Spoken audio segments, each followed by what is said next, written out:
single guy in my mid-30s. I live alone. No pets. No roommates. No family nearby.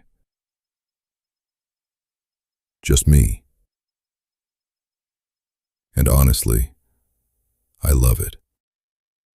I've always valued the silence, the freedom, the ability to work when I want and sleep when I want. Unfortunately, that means my sleep schedule is terrible. And one night, that terrible sleep schedule put me in exactly the wrong place at exactly the wrong time. 3 in the morning. It was around 3 in the morning. I was at my computer, working. The house was completely silent. No television, no music, nothing except the soft rhythm of my keyboard and the hum of the monitor in the dark. I was deep in my own world, comfortable, unbothered. Then, footsteps, heavy footsteps, running, down the hallway, straight toward my bedroom. Before I could even process what I was hearing, the pounding bang, bang, bang. Not a knock, not a tap. The kind of pounding that shakes the door in its frame. The kind you'd expect from police breaking down an entrance. The kind that means whatever is on the other side is not asking. I launched out of my chair so violently, I knocked my monitor to the floor. My entire body locked, every muscle, every breath. I stared at the door, waiting for it to burst open, waiting for a stranger to come rushing through. But nothing happened. Silence. Complete silence. Walking away. I couldn't move. I couldn't breathe. I just stood there, staring at the door, listening to a silence so deep it felt alive. Then, the footsteps returned, walking away. Slow, unhurried, back down the hallway, fading, and then, gone. That snapped me out of it. I grabbed an empty beer bottle from my desk. I threw open the door, and I charged down that hallway screaming, because sometimes fear turns into something else, and you stop thinking entirely. I searched every room, every corner, every closet. Nothing. No one. No way in. Every door locked. Every window secured. No broken glass. No forced entry. No sign anywhere that another human being had ever set foot inside. I locked myself back in my bedroom and called the police. Officers arrived and searched the house with me. Again, nothing. One of them suggested I had imagined it. I almost lost my temper. I knew what I heard. I knew the weight of those footsteps. I knew the force of those 3 blows against my door. You don't imagine something that knocks your monitor to the floor. The week after. For the next week, I barely slept. I replayed it constantly. The run of footsteps, the 3 blows, the slow walk away. I searched for explanations. Old pipes, the house settling, some trick of sound I didn't understand. But nothing fit. Because pipes don't run, houses don't knock. And whatever walked away from my door that night, walked away deliberately. It came, it announced itself, and then it left on its own terms. Closing. To this day, I still don't have an answer. I don't know how someone entered a locked house. I don't know how they vanished without a trace. I don't know what they wanted or why they ran toward my door with such force, and then simply walked away. Sometimes, late at night, when the house is quiet and the keyboard stops, and there is nothing left but the dark, I still think about those footsteps, the weight of them, the certainty, the way they knew exactly which door was mine. And I still wonder what was standing outside my door that night. And, more than that, did it ever really leave? My house has a strange design. Most people who visit call it weird. My bedroom sits right beside an outdoor hallway, the one that leads directly to the front door. From my bedroom window, I can see anyone standing at the entrance without them ever knowing I'm there. I've done it since I was a child. A harmless habit. Peek through the curtain first, see who it is, then decide. I always thought it made me feel safer, until the night I saw something I was never meant to see. My parents were away for the week. My girlfriend Anna was staying over. Just the two of us. Movies, wine, the quiet comfort of having the house entirely to ourselves. Around midnight, I heard something outside. Metal scraping. Something dragging, coming from the driveway. It sounded like one of my dad's trash cans being moved. I told myself it was a raccoon. Went outside, found one knocked over, garbage scattered across the concrete. Whatever caused it was gone. I cleaned it up, locked everything, went back to bed. Anna was almost asleep. I closed my eyes and drifted into that strange place between waking and dreaming. Then I heard it. Tap, tap, tap.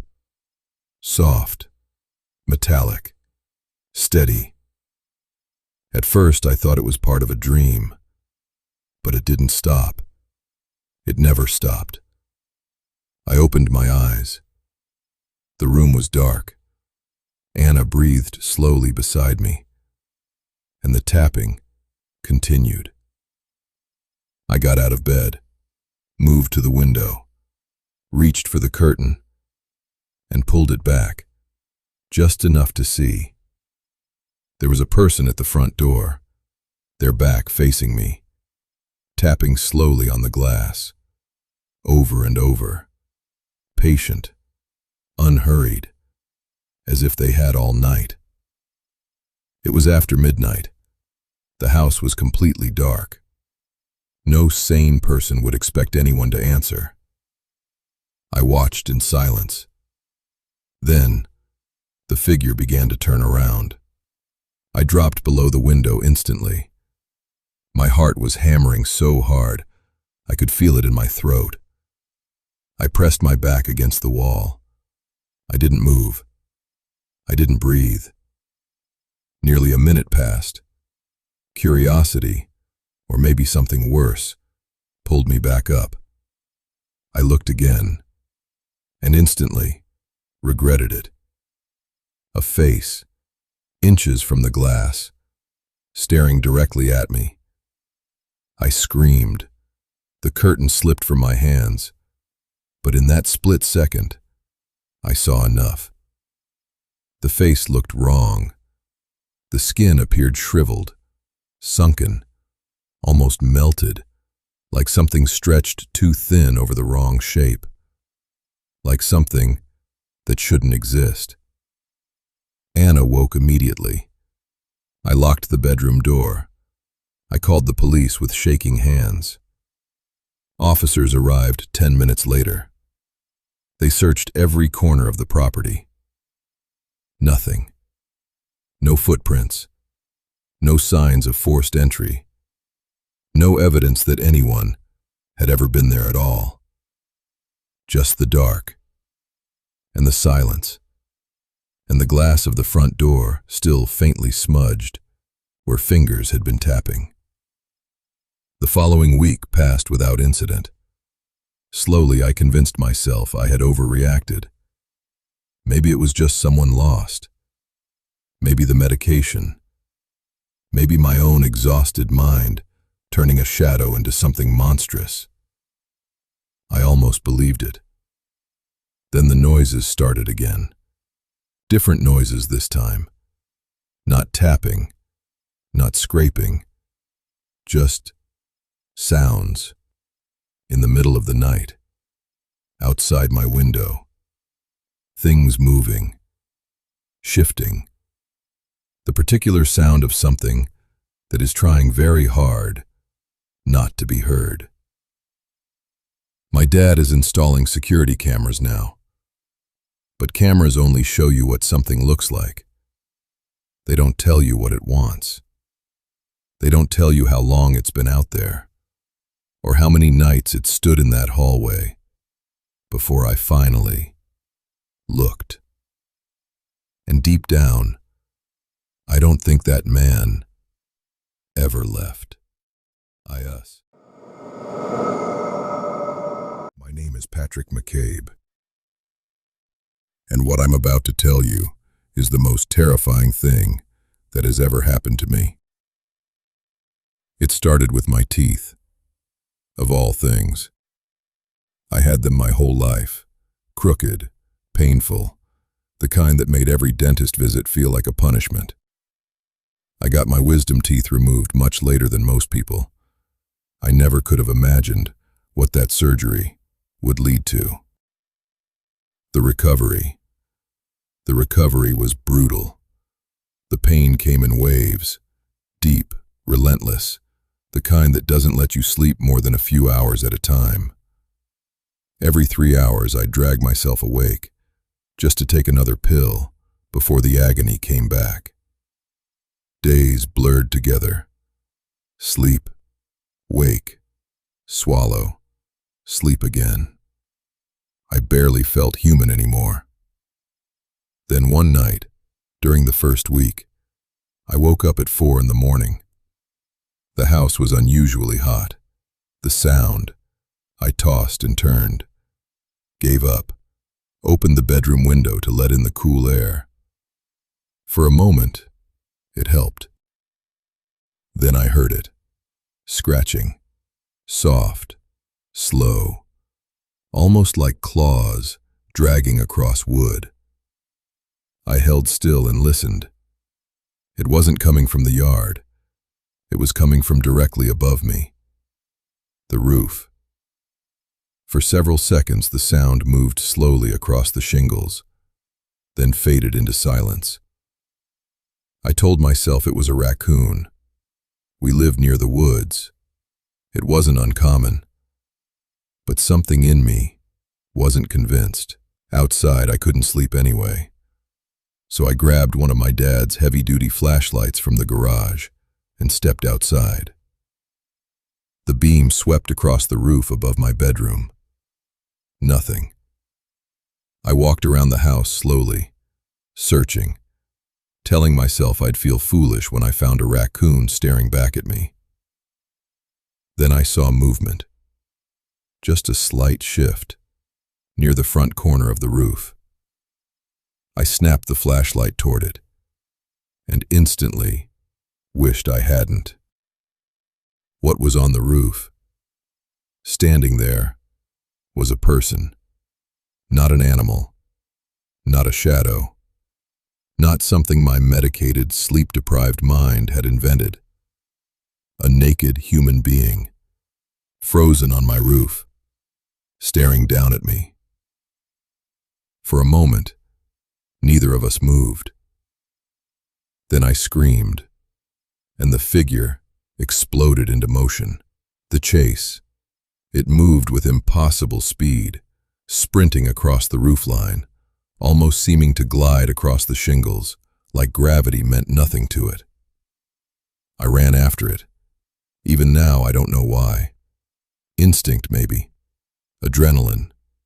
Pure panic. I screamed for my dad as I rounded the side of the house. When I reached the backyard, The figure was standing at the very edge of the roof. The drop was massive, the concrete far below. No normal person could survive that fall without breaking something. He didn't hesitate. He leaped. His body hit the concrete with a sickening crack. I froze.